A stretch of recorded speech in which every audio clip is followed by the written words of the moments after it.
Hello guys, welcome back to our channel. നമ്മുടെ ചെറുപ്പകാലത്ത് അലാവുദ്ദീന്റെ അത്ഭുത വിളക്കിന്റെ കഥകളൊക്കെ കേൾക്കുമ്പോൾ അതുപോലൊരു അത്ഭുത വിളക്ക് കിട്ടിയിരുന്നെങ്കിൽ നന്നായിരുന്നു എന്ന് ഒരു വട്ടമെങ്കിലും ആഗ്രഹിച്ചിട്ടില്ലേ? നമ്മൾ പറയുന്ന ഏത് ആഗ്രഹവും സാധിച്ചു തരുന്ന ഒരു വിളക്ക് അല്ലെ? അതുപോലൊരു അത്ഭുത വിളക്കല്ല, ഒരു അത്ഭുത പെട്ടി കിട്ടിയ ഒരു പെൺകുട്ടിയുടെ കഥയാണ് നമ്മളിന്ന് പറയാൻ പോകുന്നത്. ആ പെൺകുട്ടിക്ക് എങ്ങനെയാണ് ഈ ബോക്സ് കിട്ടിയത്, ആ ബോക്സ് കാരണം അവൾക്ക് എന്തൊക്കെ ബുദ്ധിമുട്ടുണ്ടായി എന്നൊക്കെ പറയുന്ന ഒരു കിട്ടില്ലം പടമാണ് വിഷപ്പോൺ എന്ന് പറയുന്നത്. നമുക്ക് വലിച്ചു നിന്നിട്ട് നേരെ വീഡിയോയിലോട്ട് പോയാലോ?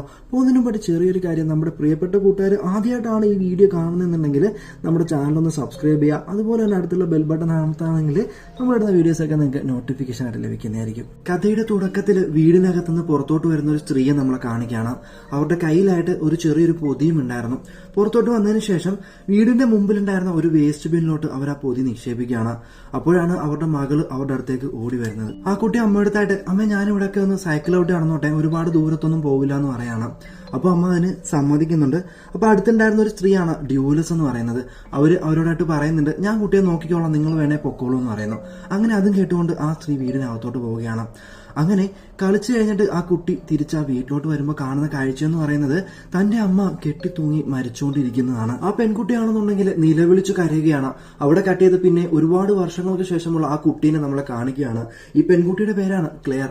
ഇവളാണ് നമ്മുടെ കഥയുടെ നായിക. ക്ലെയറിന്റെ അച്ഛനാണെന്നുണ്ടെങ്കിൽ ഈ വേസ്റ്റ് വർക്കുന്ന ടൈപ്പ് ഒരു തരം ജോലിയാണ്. ആ ജോലിയാണെന്നുണ്ടെങ്കിൽ ക്ലെയറിന് ഒട്ടും ഇഷ്ടമല്ല താനും. അങ്ങനെ ഒരു ദിവസം ക്ലെയർ രാവിലെ തന്റെ കോളേജിലോട്ട് പോവുമായിരുന്നു. പോകുന്ന വഴിക്ക് ക്ലെയർ തന്റെ മദറിന്റെ ഒരു അങ്കിളിനെ കാണാണ്. അങ്കിളിന്റെ അടുത്തേക്ക് സൈക്കിൾ തിരിച്ചു പോകുമ്പോഴാണ് ക്ലെയറിന് ഒരു കാർ വന്നിരിക്കുന്നത്. ആ കാർ ഓടിച്ചിരുന്നത് ഡാർസിയ എന്ന് പറയുന്ന പെണ്ണാണ്. ഇവള് നമ്മുടെ ക്ലെയറിന്റെ കോളേജിൽ പഠിക്കുന്നതിനാണ്. പക്ഷെ ഇവര് തമ്മിൽ ഒട്ടും ചേരത്തില്ല. രണ്ടുപേരും എപ്പോൾ കണ്ടാലും വഴക്കാണ്. ആ വീഴ്ചയിൽ ക്ലെയറിന്റെ മുട്ടൊക്കെ പൊട്ടുന്നുണ്ട്. അതിനുശേഷം ക്ലെയർ നേരെ പോകുന്നത് കോളേജിലാണ്.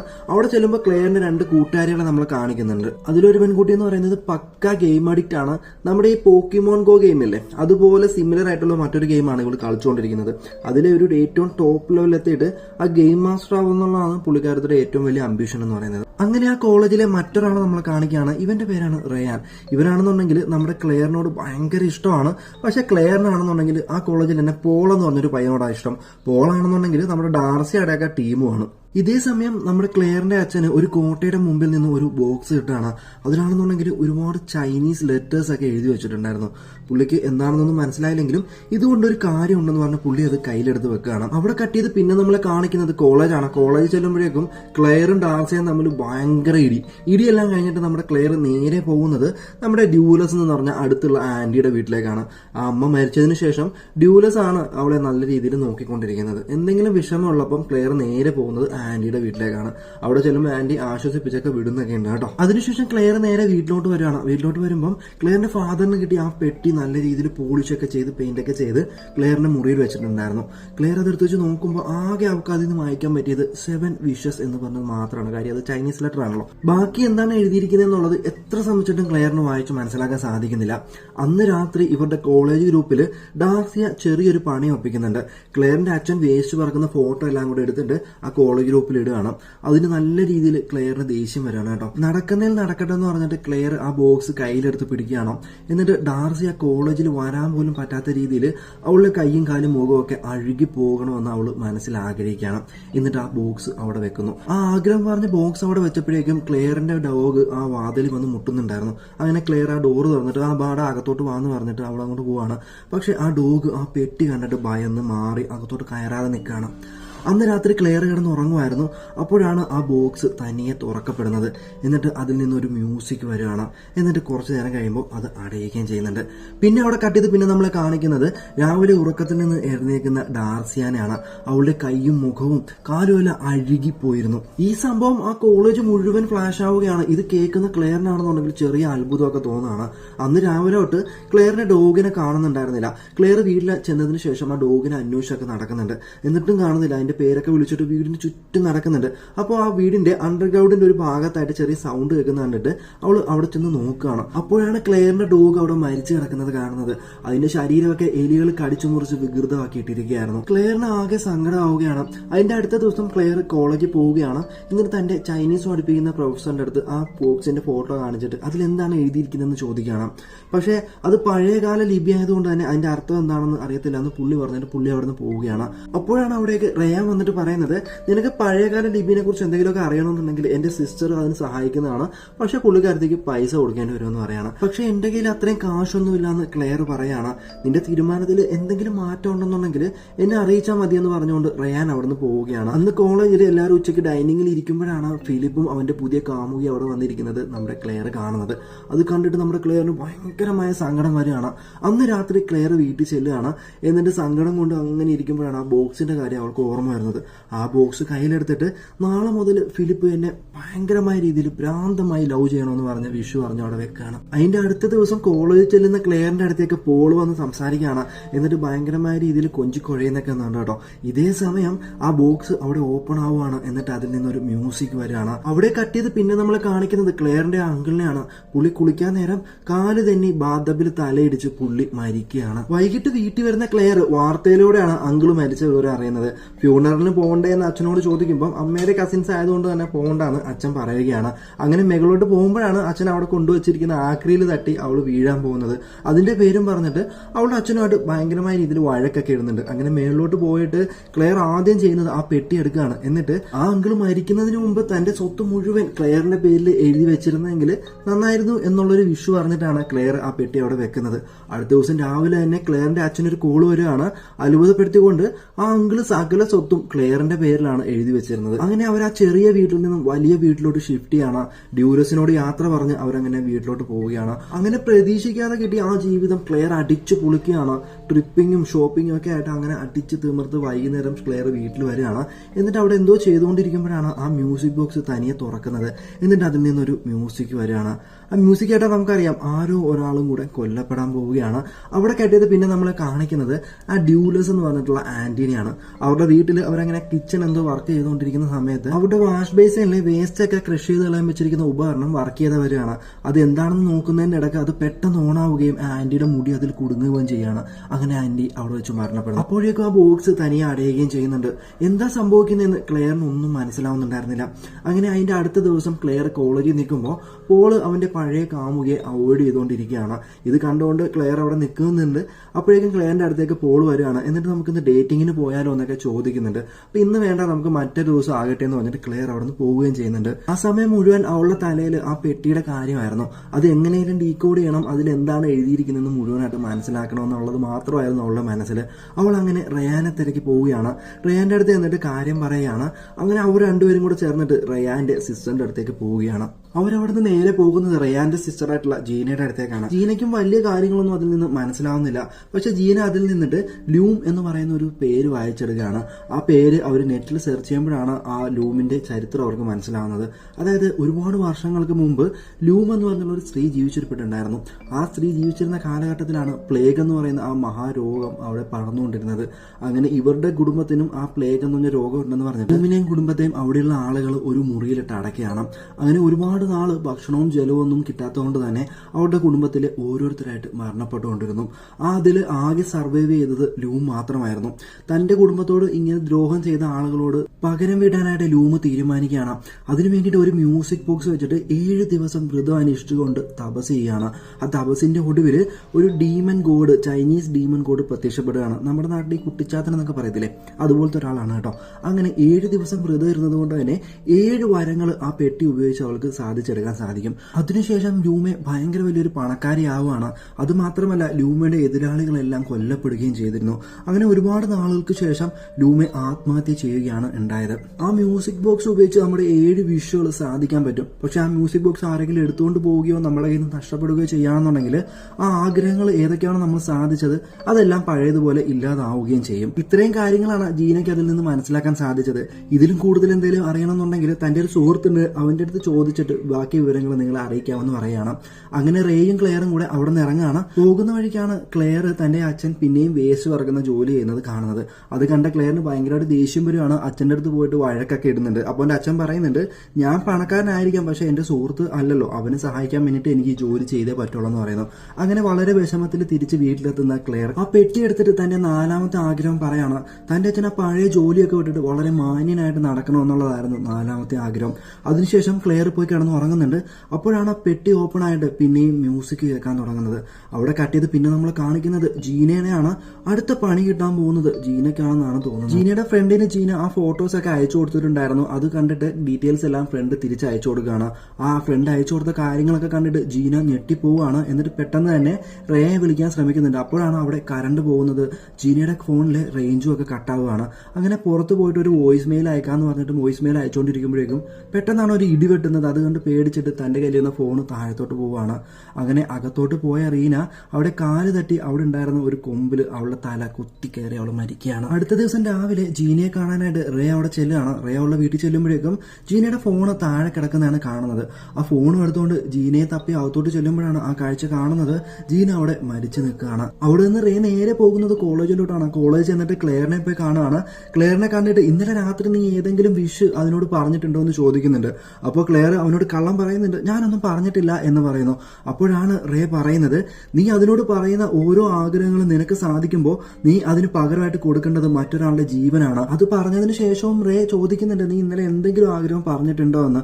അപ്പോഴും ക്ലെയർ, ഞാൻ പറഞ്ഞിട്ടൊന്നുമില്ല, ജീനയോട് താങ്ക്സ് പറഞ്ഞേക്ക് ഈ കാര്യങ്ങളൊക്കെ ചെയ്തു തന്നേനെന്ന്. അപ്പോഴാണ് റേ പറയുന്നത് ജീന ഇന്നലെ രാത്രി മരിച്ചു പോയെന്നുള്ള കാര്യം. അവിടെ നിന്ന് ചെറിയ ബലിഭ്രാന്തിയോടെ ക്ലെയർ അവിടെ നിന്ന് പോവുകയാണ്. അത് കഴിഞ്ഞ് ക്ലെയർ ഭക്ഷണം കഴിക്കാൻ പോകാൻ നേരം പോള് തന്റെ അടുത്ത് വന്ന് കഴിക്കാൻ പറയാണ്. അത് കേട്ടിട്ട് തന്റെ കൂട്ടുകാരിയാൾ അവോയ്ഡ് ചെയ്തിട്ട് പോളിന്റെ അടുത്ത് പോയിരുന്ന് ഭക്ഷണം കഴിക്കുകയാണ്. പക്ഷേ പോളിന്റെ കൂട്ടുകാർക്ക് അതൊട്ടും ഇഷ്ടപ്പെടാത്തത് കൊണ്ട് തന്നെ അവരവിടെ നിന്ന് പോവുകയും ചെയ്യുന്നുണ്ട്. അന്ന് വൈകിട്ട് പോളിന്റെ കൂട്ടുകാര് കോളേജ് ഗ്രൂപ്പിൽ ക്ലെയറിനെ കളിയാക്കിക്കൊണ്ട് ഒരു പോസ്റ്റ് ഇടുകയാണ്. അത് കണ്ട് സങ്കടം വന്ന ക്ലെയർ അടുത്ത വിഷ്, അവളുടെ 5ാമത്തെ വിഷ് പറയുകയാണ്, താൻ ആ കോളേജിൽ ഏറ്റവും വലിയൊരു സെലിബ്രിറ്റി ആവണം എന്നുള്ളത്. അത് പറഞ്ഞ് കുറച്ച് നേരങ്ങൾക്ക് ശേഷം പോള് അവൾക്കൊരു മെസ്സേജ് അയക്കുകയാണ്, ഇന്നൊരു പാർട്ടി ഉണ്ട്, നീ വരുന്നുണ്ടോ എന്ന് ചോദിച്ചിട്ട്. അങ്ങനെ ക്ലെയർ ആ പാർട്ടിക്ക് പോവാണ്. ആ പാർട്ടിക്ക് ചെന്നപ്പോഴേക്കും ക്ലെയറിന്റെ കൂട്ടുകാരും ആ കോളേജിലുള്ളവരൊക്കെ അവളെ ഭയങ്കരമായ രീതിയിൽ വരവേൽക്കുകയാണ്. അങ്ങനെ പാർട്ടിയൊക്കെ അടിച്ചു പൊളിച്ചിട്ട് അന്ന് രാത്രി ക്ലെയർ പോയി കിടന്ന് ഉറങ്ങുമായിരുന്നു. ഉറക്കത്തിൽ തന്റെ അമ്മ അന്ന് മരിക്കുന്ന ആ കാഴ്ച അവള് സ്വപ്നം കാണുകയാണ്. പക്ഷെ ആ സ്വപ്നത്തിൽ അമ്മയ്ക്ക് പകരം അവള് തന്നെയായിരുന്നു അവിടെ തൂങ്ങിക്കിടന്നിരുന്നത്. പെട്ടെന്ന് അവൾ ചാടി എഴുന്നേക്കാണ്. അപ്പോഴാണ് തന്റെ വീടിന്റെ ഫ്രണ്ടിലായിട്ട് ഒരാൾ അവളുടെ ഫോട്ടോ എടുത്തുകൊണ്ട് നിൽക്കുന്നത് കാണുന്നത്.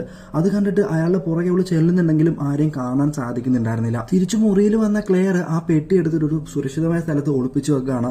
അവിടെ കെട്ടിയത് പിന്നെ നമ്മളെ റേനെയാണ് കാണിക്കുന്നത്. റേ ആണെന്നുണ്ടെങ്കിൽ ആ പെട്ടിനെ കുറിച്ചിട്ട് ഭയങ്കരമായി റിസർച്ച് ചെയ്തുകൊണ്ടിരിക്കുകയാണ്. ഇതേ സമയം ക്ലെയർ ആണെന്നുണ്ടെങ്കിൽ എന്ത് ചെയ്യണമെന്ന് അറിയാതെ ഡ്യൂലസിനെ കാണാൻ വേണ്ടി പോവുകയാണ്. അവരുടെ വീടിന്റെ മുമ്പിൽ ചെന്നിട്ട് കൊട്ടുന്നുണ്ടെങ്കിലും അവരാരും ഡോറ് തുറക്കുന്നുണ്ടായിരുന്നില്ല. അങ്ങനെ ആ റൂമിന്റെ ഡോറ് തുറന്ന് അകത്തോട്ട് കയറുമ്പോഴാണ് ഭയങ്കരമായ ഒരു ബാറ്റ്സ്മെൻ അടിക്കുകയാണ്. അവൾ പതിയെ പതിയെ അകത്തോട്ട് ചെന്ന് നോക്കുമ്പോഴാണ് ആ കാഴ്ച കാണുന്നത്, ഡ്യൂലസ് അവിടെ മരിച്ചു കിടക്കുന്നത്. ഇതും കൂടെ കാണുമ്പോൾ ക്ലെയർ ആകെ തകർന്നു പോവുകയാണ്. അവൾക്ക് എന്ത് ചെയ്യണമെന്ന് അറിയത്തില്ല. അങ്ങനെ അവൾ കോളേജിൽ പോകുമ്പോൾ പോളിന്റെ കൂടെ ഒന്നും ഇരിക്കാൻ അവൾക്ക് ഒട്ടും താല്പര്യമില്ല. അവസാനം അവൾ അവളുടെ കൂട്ടുകാരുടെ അടുത്തോട്ട് തന്നെ തിരിച്ചു പോവുകയാണ്. ആദ്യമൊക്കെ അവളുടെ കൂട്ടുകാരികൾ ഇത്രയും നാളും ഞങ്ങൾ വേണ്ടായിരുന്നല്ലോ, പിന്നെ എന്തിനാ ഞങ്ങളുടെ അടുത്ത് വന്നതെന്നൊക്കെ പറഞ്ഞ് കളിയാക്കുന്നുണ്ടെങ്കിലും ഇവളുടെ ആ വിഷമിച്ച മുഖം കാണുമ്പോൾ അവർ അവളുടെ കൂട്ടത്തിൽ കൂട്ടുകയാണ്. അങ്ങനെ ക്ലെയർ അവർ രണ്ടുപേരെയും വിളിച്ചുകൊണ്ട് അവളുടെ വീട്ടിലോട്ട് പോവുകയാണ്. എന്നിട്ട് ആ ബോക്സിനെ കുറിച്ചുള്ള ഡീറ്റെയിൽസ് എല്ലാം പറയുന്നുണ്ട്. പക്ഷെ അവളുടെ ഒരു കൂട്ടുകാരിയാണെന്നുണ്ടെങ്കിൽ അതൊന്നും വിശ്വസിക്കുന്നില്ല. അത് മാത്രമല്ല ക്ലെയറിനായിട്ട് വഴക്കൊക്കെ പറയുന്നുണ്ട്. നിനക്ക് 7 ആഗ്രഹങ്ങൾ ഉണ്ടായിരുന്നു, എനിക്കായിരുന്നു അത് കിട്ടിയിരുന്നെന്നുണ്ടെങ്കിൽ ഈ ലോകത്ത് സമാധാനം നിലനിൽക്കണം, ഇവിടെ ക്യാൻസർ ഒന്നും ഉണ്ടാവാൻ പാടില്ല എന്നൊക്കെ ഞാൻ പറഞ്ഞേനെ. അത് മാത്രമല്ല 7 ആഗ്രഹങ്ങളിൽ ഒരാഗ്രഹം പോലും നീ ഞങ്ങൾക്ക് വേണ്ടിയിട്ട് നീ ഒന്നും ചെയ്തില്ലല്ലോ, നീ ഭയങ്കര സെൽഫിഷ് ആണെന്നൊക്കെ അവൾ പറയുന്നുണ്ട്. അപ്പോഴാണ് മറ്റേ കൂട്ടുകാർ പറയുന്നത്, നിനക്ക് ഈ പെട്ടിയാണ് പ്രശ്നമെന്നുണ്ടെങ്കിൽ നീ അത് കൊണ്ട് കളഞ്ഞാൽ പോരെ, പിന്നെ നിനക്ക് പ്രശ്നമൊന്നുമില്ലല്ലോ, നീ ഇതൊന്നും ഓർത്ത് മനസ്സൊന്നും വിഷമിക്കണ്ട, ഇന്ന് വൈകിട്ടത്തെ പാർട്ടിക്ക് വാ എന്ന് പറഞ്ഞിട്ട് അവർ പോവുകയാണ്. അന്ന് രാത്രി ക്ലെയർ ആ പെട്ടി എടുത്തുകൊണ്ട് കളയാൻ വേണ്ടി പോവുകയായിരുന്നു. അപ്പോഴാണ് ജീന പറഞ്ഞ കാര്യങ്ങൾ അവളുടെ ഓർമ്മയിലോട്ട് വരുന്നത്. അതായത് ആ പെട്ടി കളയുകയോ ആരെങ്കിലും എടുത്തുകൊണ്ട് പോവുകയോ ചെയ്യുകയാണെന്നുണ്ടെങ്കിൽ ഇതുവരെ സാധിച്ച ആഗ്രഹങ്ങളൊക്കെ ഇല്ലാതാവുകയും പഴയ രീതിയിലാവുകയും ചെയ്യും. അതുകൊണ്ട് അതൊന്നും നടക്കാൻ അവൾക്ക് ആഗ്രഹമില്ലാത്തതുകൊണ്ട് ആ പെട്ടി തിരിച്ച് ആ പഴയ സ്ഥലത്ത് കൊണ്ടുവച്ച് പൂട്ടുകയാണ്. എന്നിട്ട് ക്ലെയർ ഒന്നും അറിയാത്ത പോലെ പാർട്ടിക്കും പോവുകയാണ്. അവിടെ വെച്ചിട്ട് അവളുടെ കൂട്ടുകാർ ചോദിക്കുന്നുണ്ട്, നീ ആ പെട്ടി കളഞ്ഞായിരുന്നോ? അപ്പോൾ ക്ലെയർ പറയുന്നുണ്ട്, അതൊക്കെ ഞാൻ കളഞ്ഞു എന്ന് പറയുകയാണ്. അപ്പോഴാണ് അവരുടെ അടുത്തേക്ക് പോള് വരുന്നത്. പോള് വന്നിട്ട് ക്ലെയറിനെ വിളിച്ചുകൊണ്ട് പോവുകയാണ്. എന്നിട്ട് അവർ കാറിൽ കയറി ഇരുന്നിട്ട് കിസ്സൊക്കെ അടിച്ചുകൊണ്ടിരിക്കുമ്പോൾ പോളിന്റെ ഒരു ജാക്കറ്റ് അവൾ ശ്രദ്ധിക്കുകയാണ്. ഈ ജാക്കറ്റ് ഇട്ട ആളായിരുന്നു രാത്രിയിൽ വീട്ടിൽ വന്നിട്ട് ക്ലെയറിന്റെ ഫോട്ടോ എടുത്തിട്ടുണ്ടായിരുന്നത്. അങ്ങനെ സംശയം തോന്നിയ ക്ലെയർ പോളിന്റെ ഫോൺ എടുത്ത് പരിശോധിച്ച് നോക്കുകയാണ്. അപ്പോഴാണെന്നുണ്ടെങ്കിൽ പോൾ ഇവിടെ ഭയങ്കരമായ രീതിയിൽ ഫോളോ ചെയ്തിട്ട് അവളുടെ എല്ലാ ഫോട്ടോകളും ഇങ്ങനെ എടുത്തെടുത്ത് വെച്ചിരിക്കുകയാണ്. ഇത് കണ്ടിട്ട് ക്ലെയറിന് ഭയങ്കരമായിട്ട് ദേഷ്യം വരുന്നുണ്ട്. എന്നിട്ട് ചോദിക്കുന്നുണ്ട്, നീ എന്നെ ഫോളോ ചെയ്യുകയാണോ, നിനക്ക് എന്നെ വിശ്വാസമൊന്നുമില്ലേ എന്നൊക്കെ പറഞ്ഞിട്ട് അവനോട് വഴക്കിടാണ്. എന്നിട്ട് എനിക്ക് ഇനി ബന്ധം തുറന്നുകൊണ്ടുപോകാൻ താല്പര്യമില്ല എന്ന് പറഞ്ഞിട്ട് അവൾ അവിടെ നിന്ന് പോവുകയാണ്. അവിടെ കണ്ടിട്ട് പിന്നെ നമ്മളെ കാണിക്കുന്നത് ക്ലെയറിന്റെ വീട്ടിലുണ്ടായിരുന്ന ആ മ്യൂസിക് ബോക്സ് ഓപ്പൺ ആവുകയാണ്. അതായത് ആ 5ാമത്തെ വിഷിന്റെ ബലി ഇപ്പോൾ നടക്കാൻ പോവുകയാണെന്നുള്ളതാണ്. അപ്പോഴാണ് ക്ലെയറിന്റെ കൂട്ടുകാരിൽ നിന്ന സ്ഥലത്ത് ഒരു പ്രതിമ നിർത്തി കത്തിക്കുന്നുണ്ടായിരുന്നു. അത് മറിഞ്ഞ് അവളുടെ കൂട്ടുകാരികളുടെ നേരെ വീഴാണ്. തലനാരി തിരക്കാണ് അവർ രക്ഷപ്പെടുന്നത്. അപ്പോഴാണ് ക്ലെയറിന്റെ ഫാദറിനെ കാണിക്കുന്നത്. അദ്ദേഹത്തിന്റെ വണ്ടി വഴി വെച്ച് പഞ്ചറായിട്ട് പഞ്ചർ മാറ്റുന്ന സമയത്ത് അവിടെ ഒരു ആക്സിഡന്റ് ഉണ്ടാവുകയാണ്. ആദ്യം ഒരു വണ്ടി പുള്ളി അതിവേഗം വന്ന് ഇടിക്കാൻ വരുന്നുണ്ടെങ്കിലും അതിൽ നിന്ന് പുള്ളി രക്ഷപ്പെടുകയാണ്. അവിടെ കട്ടിയത് പെട്ടെന്ന് പിന്നെ നമ്മളെ കാണിക്കുന്നത് ക്ലെയറിനെയും അവളുടെ കൂട്ടുകാരികളും ഒരു മോളിൽ നിൽക്കുകയാണ്. അപ്പോഴാണ് ക്ലെയറിന്റെ ഒരു കൂട്ടുകാരിക്ക് ആ ഗെയിമിൽ ഒരു നോട്ടിഫിക്കേഷൻ വരുന്നത്, ഒരു ഡീമൻ മുകളിലുണ്ട് അതിനെ പിടിക്കാൻ ചെല്ലാനായിട്ട്. അങ്ങനെ അതിനെ പിടിക്കാനായിട്ട് അവൾ മുകളിലോട്ട് പോവുകയാണ്. പിന്നെ നമ്മൾ കാണിക്കുന്നത് ക്ലെയറിന്റെ ഫാദറിനെയാണ്. പുള്ളിയുടെ കാല് തട്ടിയിട്ട് ആ ഊരി വെച്ച ടയർ തെറിച്ച് ഉരുണ്ടു പോവുകയാണ്. അത് ചെന്ന് ഇടിക്കുന്നത് ഒരു കാറിലാണ്. ആ കാറിൽ ഇടിച്ച വേഗത്തിൽ അത് ടയർ ഇദ്ദേഹത്തിന് നേരെ വരികയാണ്. പക്ഷെ അതിൽ നിന്നും പുള്ളി സാഹസികരായിട്ട് രക്ഷപ്പെടുകയാണ്. പിന്നെ നമ്മൾ കാണിക്കുന്നത് ക്ലെയറിന്റെ കൂട്ടുകാരിയാണ്. ആ ഡീമിനെ പിടിച്ചിട്ട് തിരിച്ച് താഴോട്ട് ലിഫ്റ്റിൽ വന്നുകൊണ്ടിരിക്കുമ്പോൾ ആ ലിഫ്റ്റ് മുകളിൽ വെച്ച് കുടുങ്ങുകയാണ്. തന്റെ കൂട്ടുകാരിനെ വിളിച്ചിട്ട് താൻ ഇവിടെ കുടുങ്ങിയിട്ടുണ്ട്, എന്തെങ്കിലും ഹെൽപ്പ് ചെയ്യുമെന്ന് പറഞ്ഞുകൊണ്ടിരിക്കുകയായിരുന്നു. ലിഫ്റ്റിൽ നിന്ന് പുറത്തോട്ട് ഇറങ്ങാൻ വേണ്ടി കാലെടുത്ത് വെക്കലും പെട്ടെന്നാണ് അതിന്റെ കേബിൾ പൊട്ടി ആ ലിഫ്റ്റ് താഴെ വീഴുന്നത്. ആ വീഴ്ചയിൽ ക്ലെയറിന്റെ ആ കൂട്ടുകാരി മരിക്കുകയാണ്. ആ മരണം കണ്ട് ഷോക്കായി നിൽക്കുന്ന ക്ലെയറിന്റെ മറ്റൊരു കൂട്ടുകാരി ഇതിനെല്ലാം കാരണക്കാരി നീയാണ് എന്ന് പറഞ്ഞിട്ട് അവിടെ നിന്ന് പോവുകയാണ്. അപ്പോഴാണ് അവിടേക്ക് റയാൻ വരുന്നത്. റയാൻ വന്നിട്ട് അവളെയും വിളിച്ചുകൊണ്ട് റയാന്റെ വീട്ടിലോട്ട് പോവുകയാണ്. എന്നിട്ട് താൻ കണ്ടുപിടിച്ച കാര്യങ്ങളൊക്കെ ക്ലെയറിന് പറഞ്ഞ് മനസ്സിലാക്കി കൊടുത്തുകൊണ്ടിരിക്കുകയാണ്. അതായത് ഈ പെട്ടി ഒരുപാട് പേരുടെ കയ്യിൽ ഇതിനു മുമ്പ് ലഭിച്ചിട്ടുണ്ട്. ആ കിട്ടിയതിനു ശേഷം അവരെല്ലാവരും പണക്കാരായിട്ടുണ്ടെങ്കിലും അവരുടെ കുടുംബത്തിലുള്ളവരെല്ലാവരും പെട്ടെന്ന് തന്നെ മരണപ്പെടുകയും ചെയ്യുന്നുണ്ട്. അവസാനം ഈ പെട്ടി കയ്യിൽ വെച്ചിരിക്കുന്ന ആളും മരണപ്പെടും. അതായത് 7 ആഗ്രഹങ്ങൾ സാധിച്ചു കഴിഞ്ഞാൽ 7ാമത്തെ ആഗ്രഹത്തിന് പകരമായിട്ട് മരണപ്പെടുന്നത് ആ ആഗ്രഹങ്ങൾ സാധിച്ചെടുത്ത ആളുകൾ തന്നെ ആയിരിക്കും. അത് കേട്ടിട്ട് ക്ലെയർ ആകെ ഭയന്നു പോവുകയാണ്. അതിനുശേഷം ഇവർ എന്ത് ചെയ്യുന്ന വെച്ച് കഴിഞ്ഞാൽ ആ പെട്ടി നശിപ്പിക്കാൻ വേണ്ടി തീരുമാനിക്കുകയാണ്. അവർ പല മാർഗങ്ങളും നോക്കുന്നുണ്ട്. അത് കത്തിച്ച് നോക്കുന്നുണ്ട്, അത് തല്ലി പൊട്ടിക്കാൻ നോക്കുന്നുണ്ട്. പക്ഷെ അതിനൊന്നും സാധിക്കുന്നില്ല. അങ്ങനെ അതിനുശേഷം ക്ലെയർ തന്റെ വീട്ടിൽ പോയി കിടന്ന് ഉറങ്ങുമായിരുന്നു. അന്ന് രാത്രി ക്ലെയറിന്റെ വീട്ടിലേക്ക് പോള് വരികയാണ്. പോള് വന്നിട്ട് നീ എന്നെ ഇനി സ്നേഹിക്കുന്നുണ്ടോ, നീ ഇല്ലാതെ എനിക്ക് പറ്റത്തില്ല എന്നൊക്കെ പറയുന്നുണ്ട്. അപ്പൊ ക്ലെയർ പറയുന്നുണ്ട് എനിക്ക് നിന്നെ ഇനി സ്നേഹിക്കാൻ പറ്റത്തില്ല, നീ ഇവിടുന്ന് പോകുന്നൊക്കെ പറയുന്നു. അപ്പൊ പോള് തന്റെ കയ്യിലുണ്ടായിരുന്ന ഒരു കത്തി ഉപയോഗിച്ചിട്ട് അവന്റെ കൈ തനിയെ മുറിക്കുകയാണ്. ക്ലെയർ അപ്പൊ തന്നെ ഒച്ച വിളിച്ച് ആളുകളെയൊക്കെ കൂട്ടി പോലീസും ആംബുലൻസൊക്കെ വന്നിട്ട് പോളിനെ കൊണ്ടുപോകുന്നൊക്കെ ചെയ്യുന്നുണ്ട്. അതിന്റെ അടുത്ത ദിവസം റേ വന്നിട്ട് അവിടെ നോക്കുമ്പോഴേക്കും ആ പെട്ടി അവിടെ കാണുന്നുണ്ടായിരുന്നില്ല. അവർ ആ പെട്ടി അവിടെയെല്ലാം അന്വേഷിക്കുന്നുണ്ടെങ്കിലും അത് എവിടെയും കണ്ടു കിട്ടുന്നില്ല. അപ്പോൾ റേ അവളോട് പറയുന്നുണ്ട് എന്തായാലും നിന്റെ ജീവനൊന്നും അവിടെ ഉണ്ടാക്കാതെ അത് പോയല്ലോ, നീ അത് ഓർത്ത് സമാധാനിക്കാൻ പറയുന്നുണ്ട്. അവരങ്ങനെ സംസാരിച്ചുകൊണ്ടിരിക്കുമ്പോഴാണ് അവരുടെ വീട്ടിലേക്ക് പോലീസ് വരുന്നത്. പോലീസ് വന്നിരിക്കുന്നതാണെന്ന് വെച്ച് കഴിഞ്ഞാൽ ക്ലെയറിന്റെ അങ്കിള് 10 വർഷമായിട്ട് ടാക്സ് അടയ്ക്കാത്തതുകൊണ്ട് അദ്ദേഹത്തിന്റെ സ്വത്ത് മുഴുവൻ ഗവൺമെന്റിലേക്ക് കണ്ടുകെട്ടാൻ വേണ്ടിയിട്ടാണ്. അങ്ങനെ ക്ലെയറിന് കിട്ടിയിട്ടുണ്ടായിരുന്ന അത്രയും സ്വത്തും അവർക്ക് നഷ്ടപ്പെടുകയാണ്. അവരങ്ങനെ ആ പഴയ വീട്ടിലേക്ക്, ആ പഴയ ജീവിതത്തിലോട്ട് മടങ്ങുകയാണ്. അതിന്റെ അടുത്ത ദിവസം കോളേജിൽ പോയ ക്ലെയറിനെ കാത്തുകൊണ്ട് മറ്റൊരു വാർത്ത ഇരിപ്പുണ്ടായിരുന്നു. അതായത് ഡാർസിയ തിരിച്ചെത്തിയിട്ടുണ്ട്. ഡാർസിയ വന്ന പാടെ ക്ലെയറിനെ കളയാക്കുകയും ഉപദ്രവിക്കുകയൊക്കെ ചെയ്യുന്നുണ്ട് കേട്ടോ. അത് മാത്രമല്ല ആ കോളേജിലുള്ള മറ്റുള്ള കുട്ടികളും ഇപ്പോൾ ക്ലെയറിനെ കളിയാക്കുകയാണ്. അങ്ങനെ സങ്കടപ്പെട്ട് എന്ത് ചെയ്യണമെന്നറിയാതെ വളരെ വിഷമിച്ച് നടക്കുകയായിരുന്നു. അപ്പോഴാണ് ക്ലെയറിന്റെ കൂട്ടുകാരിയുടെ ക്യാബിന്റെ അകത്ത് ആ പെട്ടി ഇരിക്കുന്നത് ക്ലെയർ കാണുന്നത്. അത് കണ്ടിട്ട് തന്റെ കൂട്ടുകാരുടെ അടുത്ത് ഭയങ്കരമായ രീതിയിൽ ക്ലെയർ ദേഷ്യപ്പെടുന്നുണ്ട്. നീയാണോ ഇതെന്റെ കയ്യിൽ നിന്ന് മോഷ്ടിച്ചതെന്നൊക്കെ ചോദിക്കുന്നു. അപ്പോഴാണ് കൂട്ടുകാരി പറയുന്നത് ഇത് നിന്നെ നല്ലതിന് വേണ്ടിയിട്ടാണ് ഞാൻ എടുത്ത് മാറ്റിയത്. പക്ഷെ ഇതൊന്നും കേൾക്കാൻ ക്ലെയർ തയ്യാറല്ലായിരുന്നു. അത് അവളുടെ കയ്യിൽ നിന്ന് പിടിച്ചു വാങ്ങുകയാണ്. അങ്ങനെ പിടിച്ചു വാങ്ങി താഴോട്ട് പോകുന്ന വഴിക്ക് ക്ലെയർ തന്റെ കൂട്ടുകാരനെ അറിയാതെ തള്ളി താഴത്തിടുകയാണ്. ഇത് കണ്ടിട്ട് റേ അങ്ങോട്ട് വരിക. റേ ക്ലെയറിനോട് ഭയങ്കരമായ രീതിയിൽ ദേഷ്യമൊക്കെ പെടുന്നുണ്ട്. അപ്പോൾ റേയോട് ക്ലെയർ പറയുന്നുണ്ട് എനിക്കിനി 2 ആഗ്രഹം കൂടി സാധിച്ചെടുക്കാൻ പറ്റും, നീ എൻ്റെ അടുത്ത് ഇനിയും വരികയാണെന്നുണ്ടെങ്കിൽ ഞാൻ എന്തെങ്കിലും നിങ്ങളെ ചെയ്ത് കളയെന്ന് പറഞ്ഞിട്ട് ക്ലെയർ അവിടുന്ന് പോവുകയാണ്. വീട്ടിലെത്തിയ ക്ലെയർ ഒരുമാതിരി നാഗവലി ടൈപ്പ് അങ്ങോട്ടും ഇങ്ങോട്ടും നടക്കുകയാണ്. അവൾക്ക് എന്ത് ചെയ്യണമെന്ന് അറിയത്തില്ല, ആകെ ഭ്രാന്ത് പിടിച്ചൊരു അവസ്ഥയാണ്. അങ്ങനെ അവസാനം തന്റെ അമ്മ സൂയിസൈഡ് ചെയ്യാൻ പാടില്ല, എനിക്ക് അമ്മേനെ തിരിച്ചു വേണമെന്നുള്ള ആഗ്രഹം പറയാണ്. അപ്പോൾ തന്നെ അവളുടെ ഡോറിൽ വന്ന് കൊട്ടുകയാണ്. അത് വേറെ ആരും അല്ലായിരുന്നു, ക്ലെയറിന്റെ അമ്മ തന്നെയായിരുന്നു. അന്നത്തെ ദിവസം അവരങ്ങനെ ഭയങ്കര ഹാപ്പി ആയിട്ടിരിക്കുകയാണ്. എന്താണ് നടക്കുന്നതെന്ന് അറിയാതെ ക്ലെയർ ഇങ്ങനെ വണ്ടറടിച്ച് നിൽക്കുകയാണ്. അങ്ങനെ അവരങ്ങനെ ഹാപ്പി ആയിട്ട് നിൽക്കുമ്പോൾ ക്ലെയർ മുകളിലോട്ട് പോയിട്ട് അമ്മയുടെ ഡ്രോയിങ്സ് ഒക്കെ എടുത്ത് വെച്ച് നോക്കുകയാണ്. അപ്പോഴാണ് ഒരു കാഴ്ച കാണുന്നത്. അവളുടെ അമ്മ ആ ബോക്സിന്റെ പടം പണ്ടേ വരച്ചിട്ടുണ്ടായിരുന്നു. അപ്പോഴാണ് ആ രഹസ്യം മനസ്സിലാക്കുന്നത്, അവളുടെ അമ്മയും ആ പെട്ടി യൂസ് ചെയ്തു എന്നുള്ള കാര്യം. അപ്പോഴാണ് ആ മ്യൂസിക് ബോക്സ് തുറക്കുന്നതും അതിൽ നിന്ന് പാട്ട് കേൾക്കാൻ തുടങ്ങുന്നത്. ആ ശബ്ദം കേട്ടിട്ട് ക്ലെയർ അതിന്റെ അടുത്തേക്ക് ചെല്ലുകയാണ്. ക്ലെയർ ആകെ പേടിച്ച് നിൽക്കുകയാണ്. കാര്യം എന്താണ് ഇനി സംഭവിക്കാൻ പോകുന്നതെന്ന് ക്ലെയറിന് അറിയത്തില്ല. അപ്പോഴാണ് താഴെ തന്റെ അച്ഛനും കൂട്ടുകാരനും കൂടെ അവിടെ മരത്തിലെ ചില്ലകളൊക്കെ വെട്ടിക്കൊണ്ടിരിക്കുന്നത് കാണുന്നത്. ഇത് കണ്ടിട്ട് ക്ലെയർ അച്ഛാന്ന് വിളിച്ചുകൊണ്ട് ഓടി അങ്ങോട്ട് ചെല്ലുന്നുണ്ട്. ക്ലെയർ ചെന്ന് വിളിക്കുന്നത് കേട്ടിട്ട് അവളുടെ അച്ഛൻ തിരിഞ്ഞു നോക്കുകയാണ്. അപ്പോഴാണ് അവിടെ ഏണിയുടെ പുറത്ത് നിന്ന അച്ഛന്റെ കൂട്ടുകാരന്റെ കൈ തെന്നിയിട്ട് ആ കട്ടിംഗ് മെഷീൻ ആളുടെ കഴുത്തിൽ വീഴുകയാണ്. അങ്ങനെ അപ്പോൾ തന്നെ ക്ലെയറിന്റെ അച്ഛന്റെ കഴുത്ത് മുറിഞ്ഞു പോവുകയാണ്. ആ രക്തം തെറിച്ച് ക്ലെയറിന്റെ മുഖത്തോട്ടും വീഴുന്നു. അവൻ ആകെ പേടിച്ച് പരിഭ്രാന്തിയായിട്ട് ക്ലെയർ നേരെ തിരിച്ച് ഓടി ആ പെട്ടിയുടെ അകത്തോട്ട് ചെല്ലുകയാണ്. എന്നിട്ട് ഞാൻ നിന്നെ തോപ്പിക്കും, എനിക്കറിയാം എന്താ ചെയ്യേണ്ടതെന്ന് പറഞ്ഞിട്ട് ക്ലെയർ തന്റെ 7ാമത്തെ ആഗ്രഹം പറയാണ്. അതായത് എന്നാണ് തന്റെ അച്ഛൻ ഈ പെട്ടി കിട്ടിയത് അന്ന് വരെയുള്ള കാര്യങ്ങളൊക്കെ കണക്കെ റീവൈൻഡ് ആയി പോകട്ടെ എന്നുള്ളതായിരുന്നു അവളുടെ 7ാമത്തെ ആഗ്രഹം. പെട്ടെന്ന് അവിടെ കെട്ടിയത് പിന്നെ നമ്മൾ കാണിക്കുന്നത് ഉറക്കത്തിൽ നിന്ന് എഴുന്നേക്കുന്ന ക്ലെയറിനെയാണ്. അതായത് ആ ദിവസം അവൾ തിരിച്ചെത്തിയിട്ടുണ്ട്. അവൾ പെട്ടെന്ന് താഴെ വന്ന് നോക്കുമ്പോൾ തന്റെ അച്ഛനും കൂട്ടുകാരനും പോകാൻ വേണ്ടി തയ്യാറെടുക്കുകയായിരുന്നു. അപ്പോൾ അച്ഛനോടായിട്ട് പറയുന്നുണ്ട്, ഇന്ന് ഞാനും നിങ്ങളുടെ കൂടെ വരാം എന്ന് പറയാണ്. അങ്ങനെ അവർ ഒരുമിച്ച് അവർ യാത്ര ഇരിക്കുകയാണ്. അപ്പോഴേക്കും ക്ലെയറിന് ടാറ്റ കൊടുത്തുകൊണ്ട് ഡ്യൂലസ് അവിടെ നിൽപ്പുണ്ടായിരുന്നു. അവരവിടെ നിന്ന് നേരെ പോകുന്നത് ആ പെട്ടി കിട്ടിയ കോട്ടയുടെ മുമ്പിലേക്കായിരുന്നു. അവിടെ ആകെ സെർച്ച് ചെയ്തിട്ട് ക്ലെയർ ആ പെട്ടി കണ്ടുപിടിക്കുകയാണ്. അതിനുശേഷം ആ പെട്ടിയും കൊണ്ട് ക്ലെയർ നേരെ കോളേജിലോട്ട് പോവുകയാണ്. റെയിനെ കാണാനായിട്ടായിരുന്നു അവൾ പോയിക്കൊണ്ടുണ്ടായിരുന്നത്. അവിടെ ചെന്നപ്പോഴേക്കും ക്ലെയറിന്റെ 2 കൂട്ടുകാരും അവിടെ തന്നെ ഉണ്ടായിരുന്നു കേട്ടോ. അങ്ങനെ അതിനുശേഷം റെയുടെ അടുത്ത് ചെല്ലുകയാണ്. റെയുടെ അടുത്ത് ചെന്നിട്ട് ക്ലെയർ തന്റെ ഇഷ്ടം റെയിനോട് പറയുകയും ചെയ്യുന്നുണ്ട്.